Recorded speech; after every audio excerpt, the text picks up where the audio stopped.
ഇടതുപക്ഷം പ്രതിപക്ഷത്തായിരിക്കുന്ന സമയത്ത് ഒന്നും ചെയ്യാൻ സമ്മതിക്കില്ല. ഭരണപക്ഷത്തിരുന്നാലേ ഇതൊക്കെ സാധ്യമാവുകയുള്ളൂ. അതെന്തുകൊണ്ടാണ്? പ്രതിപക്ഷത്ത് പോയി കഴിഞ്ഞാൽ എതിർക്കും. വെറുതെ പറയുന്നതാണ്. ഞങ്ങൾ ഒന്നും എതിർക്കില്ല. ഞങ്ങൾ ക്രിയാത്മകമായ പ്രതിപക്ഷമായിട്ടാണ് പ്രവർത്തിച്ചത്. സർവകലാശാലകളെ എതിർത്തല്ലേ പക്ഷേ ഇവിടെ CPIM-ന്റെ രാഷ്ട്രീയ നിലപാട് നടപ്പിലാക്കുന്ന ഒരു ഗവൺമെന്റ് അല്ല ഇടതുപക്ഷ ജനാധിപത്യ മുന്നണി ഗവൺമെന്റ്.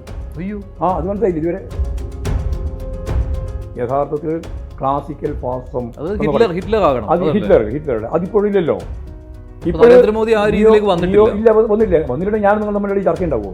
പക്ഷെ അത് പറയുമ്പോൾ നരേന്ദ്രമോദി സർക്കാരിനോട് ഒരു മൃദു സമീപനം ഞങ്ങൾക്ക് ഏറ്റവും ശക്തമത്തായ എതിരാണ്. പിണറായി 3 വരുമ്പോൾ പിണറായി വിജയൻ തന്നെ നയിക്കട്ടെ, അതാണോ നയിച്ചുകൊണ്ടിരിക്കുന്ന ഗവൺമെന്റ്? ഇനി അതിന്റെ തുടർച്ച വരുമ്പോൾ അന്നത്തെ പരിസ്ഥിതിയിലാണ് തീരുമാനിക്കുക. പക്ഷേ എന്നാലും ജനങ്ങൾക്കൊരു ചിത്രം കിട്ടണമല്ലോ.